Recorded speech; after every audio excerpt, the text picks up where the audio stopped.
Welcome to the podcast. My name is Darson Grantham, and here with me is jhusmann. We kind of go over our business in real estate, what Des Moines real estate's doing, how we run our business, how we see other investors effectively grow their wealth in real estate, and just give our opinions on it. And so, again, my name is Darson Grantham, Keller Williams, residential agent, and locally out of the Des Moines office, and I'll let Jared introduce himself. Yeah, so happy to be here as always. Jhusmann, president of the Catalyst team of Parkway Commercial Realty here, based out of Des Moines. We are multifamily apartment specialists across the state of Iowa. That's almost all of our business, and just here to bring the multifamily commercial perspective to the podcast here.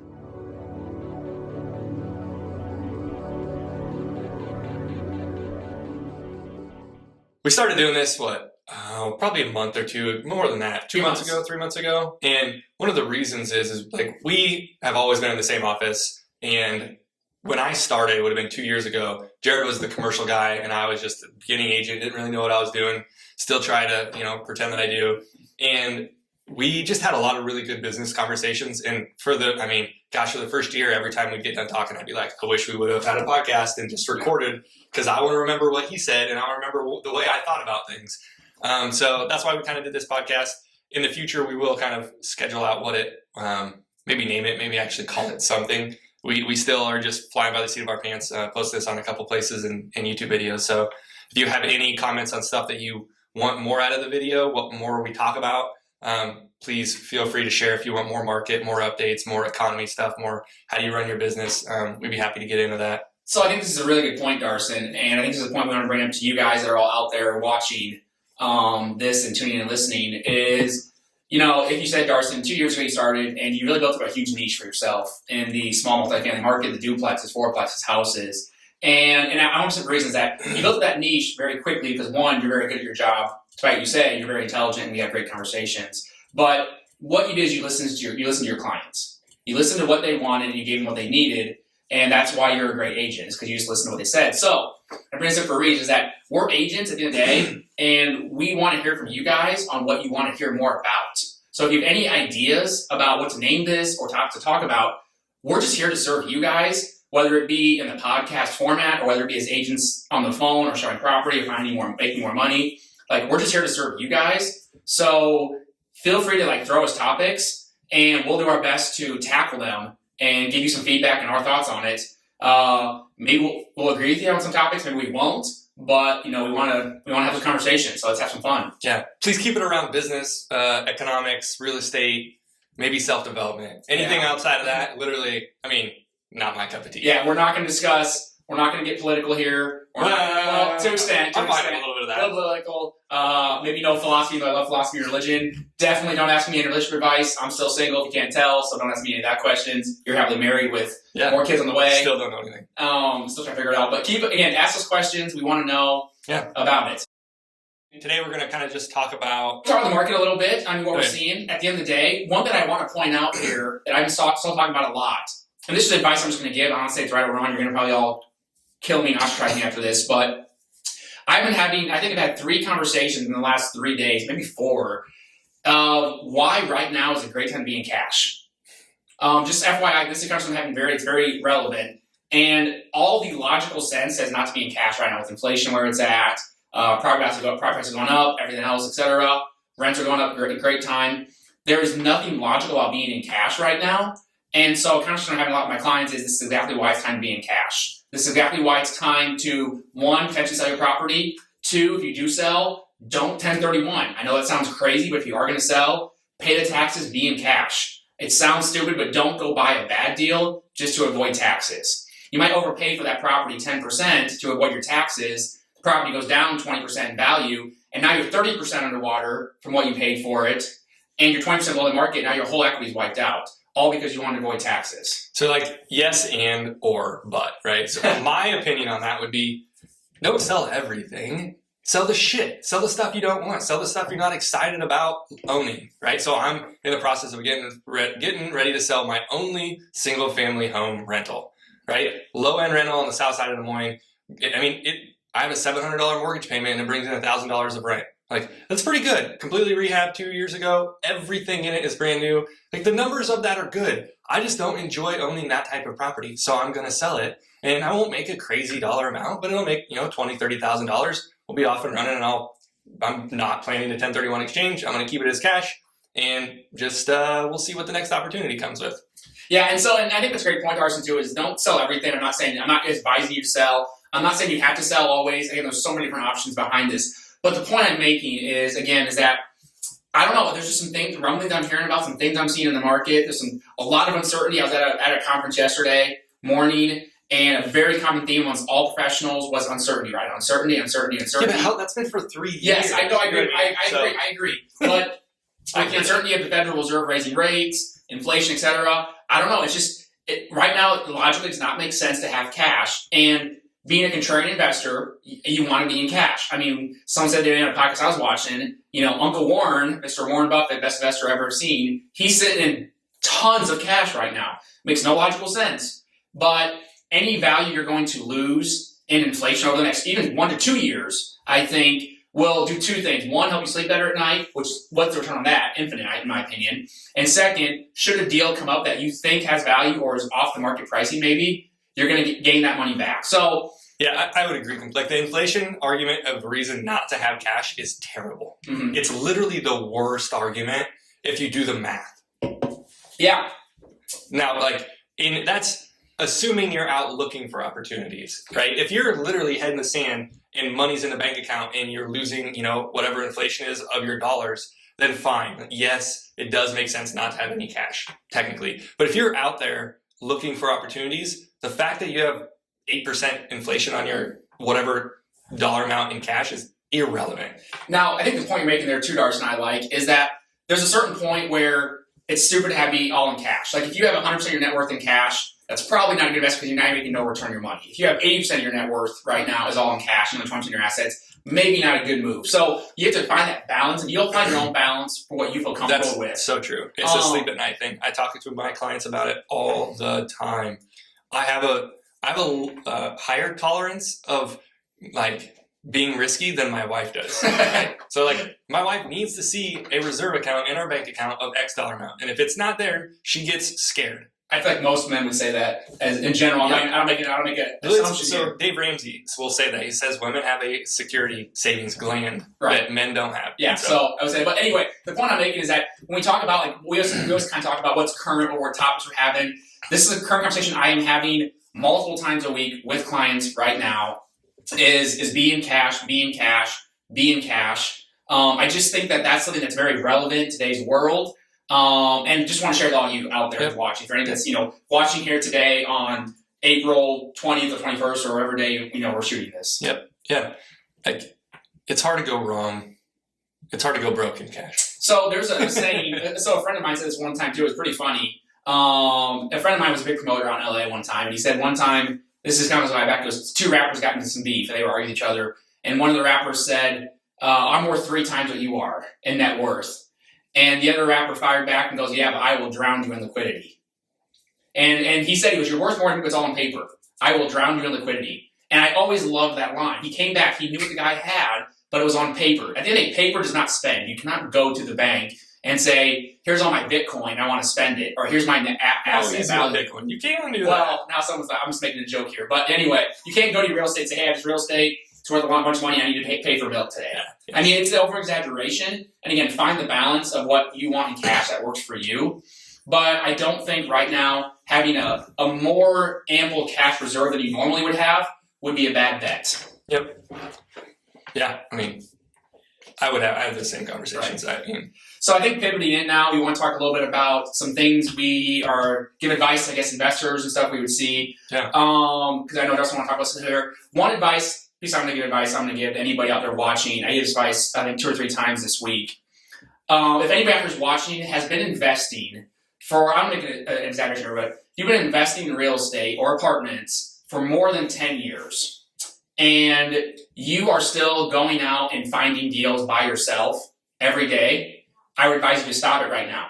What I would do is go find, there's plenty of this, I'm seeing this all the time, go find a young 20-year-old, 21 to 28 years old, it seems like, I don't know why it seems that 20-year-old range, and make them an acquisitions manager for your business. If if you are looking to grow and do more flips, more investment houses, more apartments, whatever it may be, if you're looking to grow your business and go buy, I would buy back your time. And I say 10 years because you probably have experience, you probably have substantial net worth or cash flow you've created in that time. You can clearly articulate to the person that you're going to hire what you want them to do. Exactly. And usually, if you haven't been doing this for 10 years, it's really tough to pinpoint those. Right. So if you've been 10 years plus, 10, 11, 12 years doing this, and I give you advice right now, and you're saying I can't find deals, my advice is stop looking.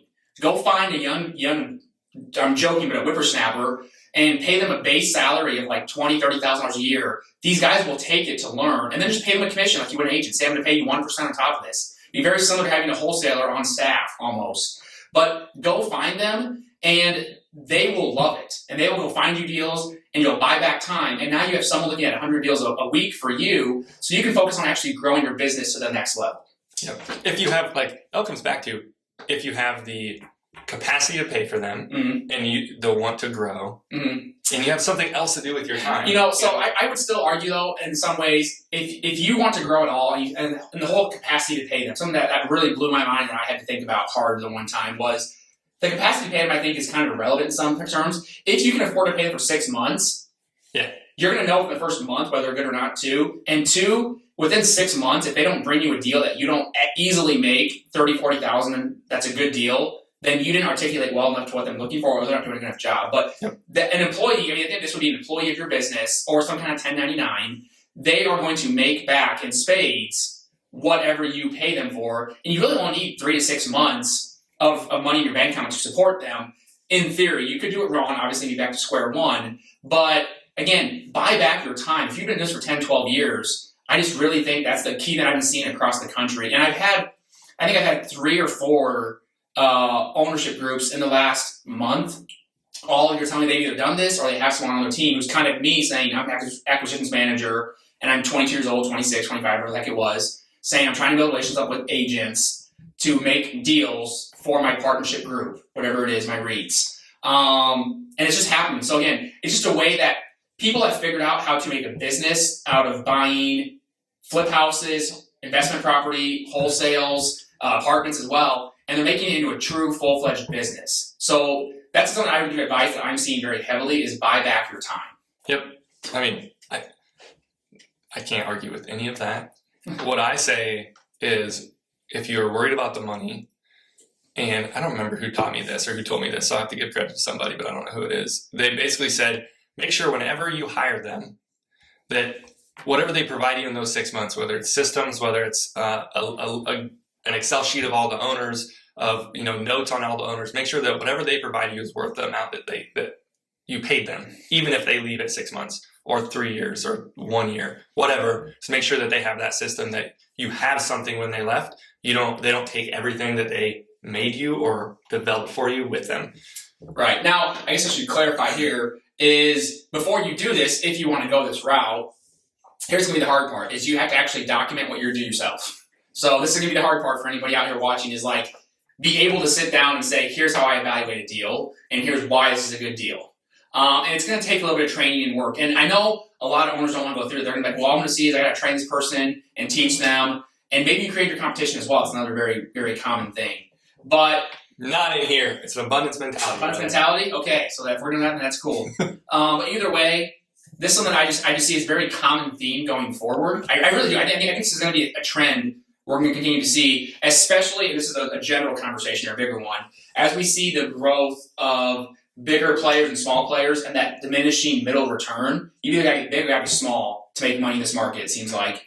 So if you're in the middle right now, you got to either looking to get smaller and sell stuff off being cash mentioned earlier, or you got to look at getting bigger because right in the middle is getting squeezed like never before. In all business models, and again, this is a way to do that to get bigger. You can, again, leverage, get your time back, or if you want to leverage your time back, go spend more time on the golf course or, playing with horses and chickens and all kinds of good fun things.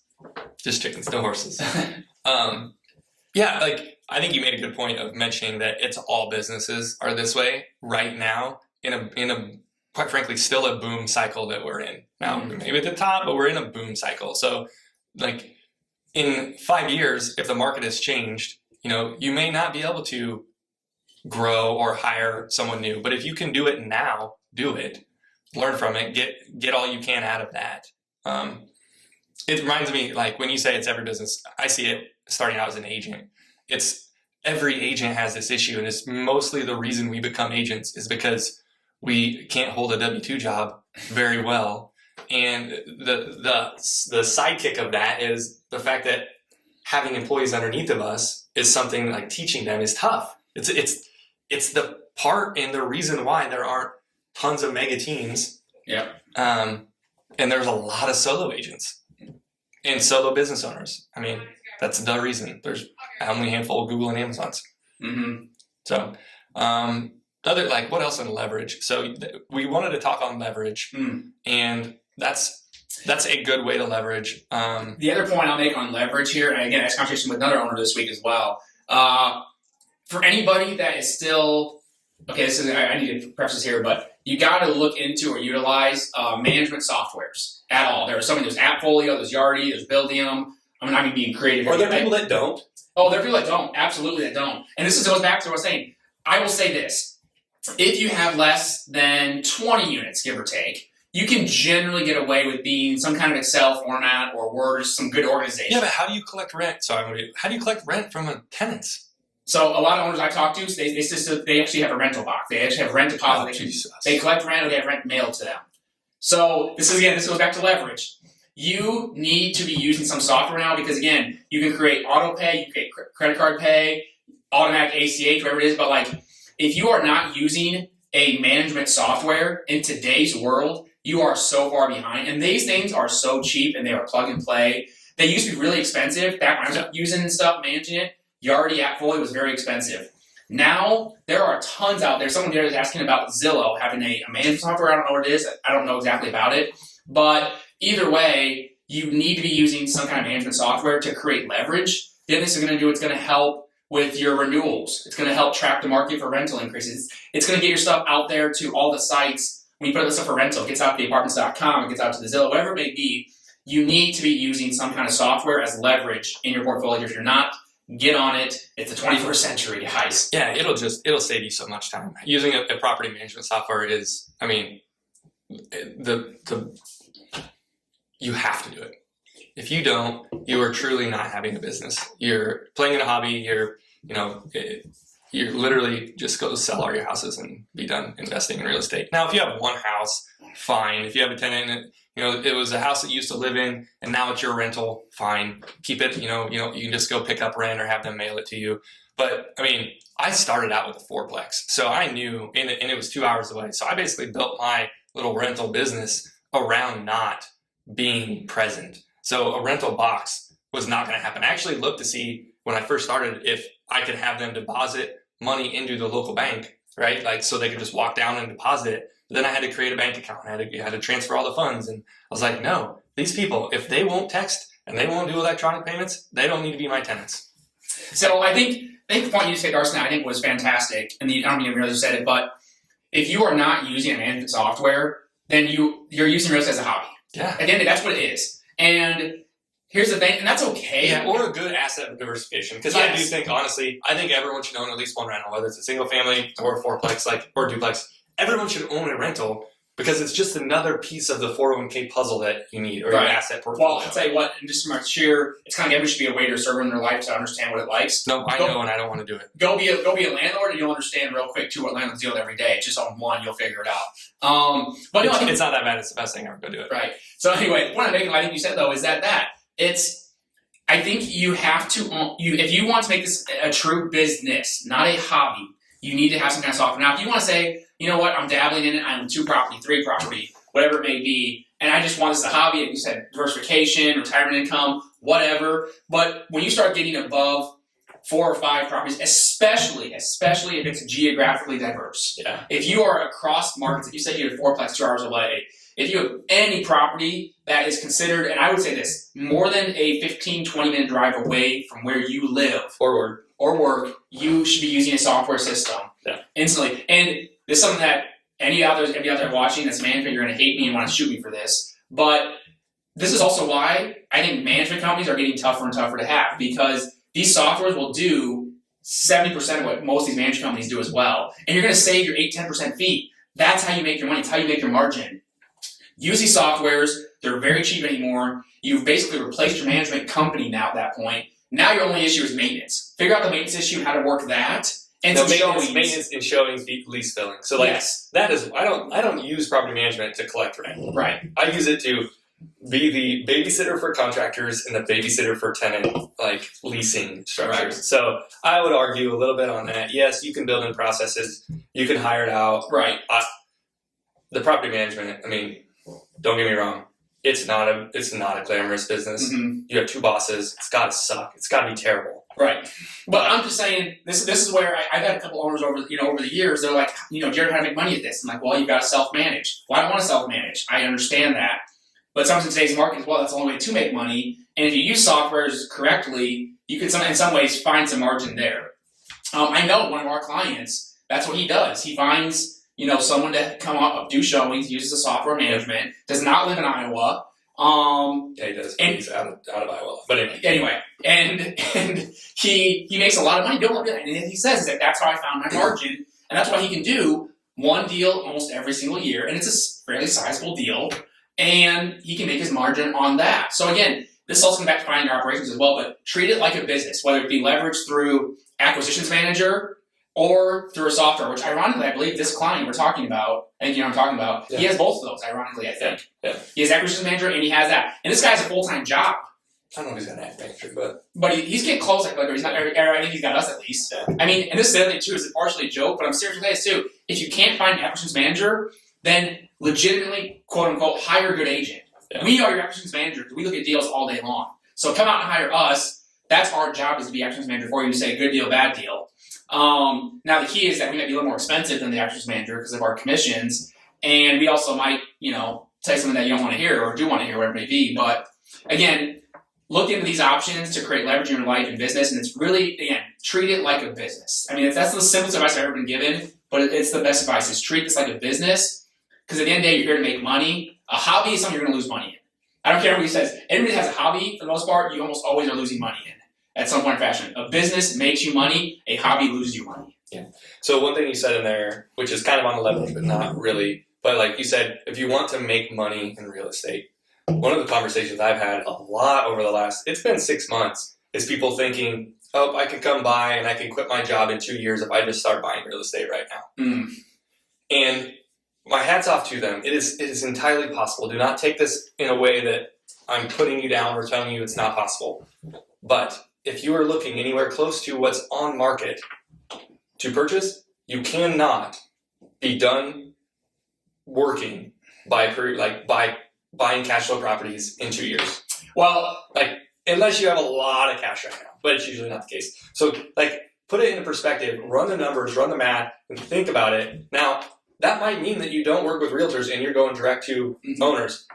I'm a realtor and I understand that. Yeah. I'm more business owner than I am realtor. I get it. Yeah, I get that you need a really good deal. And I'm probably going to tell you, if you call me, I'm going to tell you, hey, we're not really going to do any business together. You need to go find good deals yourself, which you can. But if I find those deals, the random person that calls me is probably not going to get it. So I think this is really interesting. You said this, Darson. Let's talk about this. Let's break this down. There are two types of real estate. Interested in this. I think there's two types of real estate right now. There is a business of real estate, and there's real estate investing. Okay. And here's why I say this. Right now, if you have, I'm going to use an example here. A lot of people want $10,000 a month passive income. That's a very common goal I see, very common across the board. Okay. In today's market, that equates to about $2 million cash you're going to need to create that. Because right now, the market of real estate investing is creating about a 5 to 6% cash-on-cash return. Now, through debt pay down, through leverage, all the things, and tax rates are getting higher, but on a true cash-on-cash basis, for the most part, depending on which market you're in, our market here in Iowa, in Des Moines, you're creating about a 5 to 7% cash-on-cash return. So, $2 million equates to that.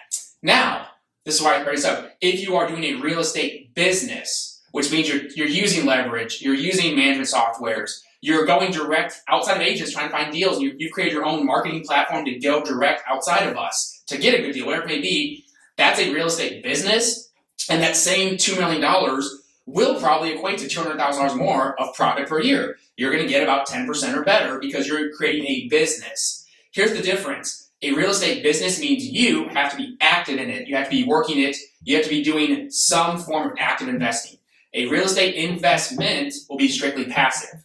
So decide which one you want. A real estate investment, passive, 5% return. You want a real estate business, 10% or greater return. At least what we're talking about here. I think we're talking to you guys saying, pick your poison. It's not bad in real estate investors. Just understand that here's what you're going to get, here's what you're going to see, and understand the difference. Yep. Yeah, it's not right or wrong. It's just know yourself, know your resources. My favorite thing is how much time, money, cash, equilibrium, right? Like where do you fit on that? Where's your family okay with that?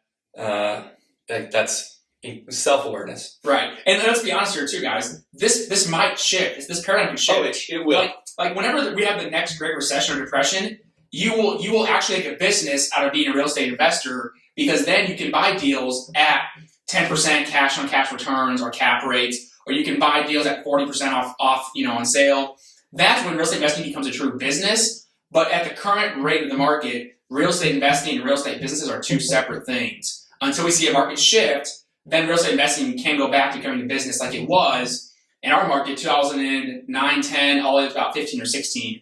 That's when you were truly seeing the real estate business of investing where you're making money. It's funny you said that. So you went the market route of like the market will change. Mm-hmm. You as an investor will change. You will typically start out on the business side of things, typically, and you will grow into the investor side unless you already have a current high-paying W-2 job that you like and you're really just trying to diversify assets. Right. So talking about this, again, so there's real estate business, which is active investing, and then there's real estate investing, which is passive investments. And I saw some podcasts the other day, I loved it, is we all glorify passive investments until you actually get to that top of the hill, that $10,000 a month passive investments, and you're still young enough you can kind of work and you get bored.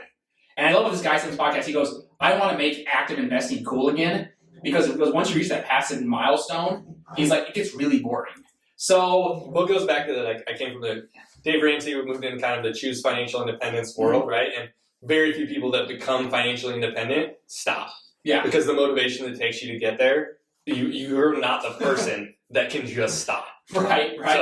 So you just find a passion. You have F you money. You say, F you, I don't have to do that. I'll do something else. Right. So anyway, sorry. So it ties in perfectly though, because this is what we're talking about, is that, again, what we're talking about here is business advice, how to use leverage, what you should do. And again, that ties back into be an active investor. If you're going to do this, do it actively, or if you're going to do it passively, do it totally passive. It's totally not even, it's a put away and don't look at it here.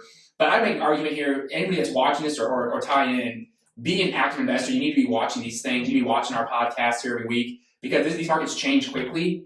And if you're not being actively invested in your property and your net worth and your cash and your ultimately financial well-being for your family, then you're doing a service to yourself, your family, etc. So always be active. I think it's going to be, a common thing I would say. Yep. Never be truly passive unless you literally just have so much cash on hand where you can be totally passive and you want to go live that life. If you do want that, that's fantastic. I applaud you. No, go build a system so that it protects you so that you can be passive. Right. And I think that's where, I think you and I are guys that we're going to be always following on that active role. We're always going to be that active guys. If you're watching, you're probably like that as well, because you're probably actively searching for information, for knowledge. So you're probably already an active investor as well. But again, create the business and the active investments. I would argue right now, just real estate investing by itself is a very low return. And again, if you are going to be active, here's some leverage points you can utilize. Again, management, acquisitions manager, etc. If you sell a building and you do like, you got all this cash on hand, guess what? Now you have money to go pay an acquisition manager to go find the deals. Yep. Cool. I think that wraps up kind of this leverage podcast episode. So thank you for listening. We try to do this every week, and we have no idea what next week's topic will be, but next week all depends on what happens in the market and the economy. That's why we're giving you update information. Maybe Ukraine will fight Russia back and beat them out of their country, and everything will change the markets. I literally don't watch the news. What has happened? Never mind. Yeah, we don't even know that. Again, my name is Darson Grantham, real estate agent here in Des Moines with Keller Williams. So please reach out. We'll put my information below, and I'll let Jared kind of tell where to find him. Yeah, easy to find us. You can just Google me, Jared Husmann, HUSMANN, JARED. Easy to find. Otherwise, katalystteam, KATALYST, TEAM.com. We have our own social media as well. We have LinkedIn, we have Twitter, Facebook, YouTube, and then of course our website is always full of information. Find us there. Happy to connect. And Again, one final note, leave us comments on what you want us to talk about. If you want to hear certain things, we kind of just talk what we think is interesting. But if you have comments, I want to hear them. I want to talk to you guys and be of service. Yep. Please comment. Okay, until next time. See ya.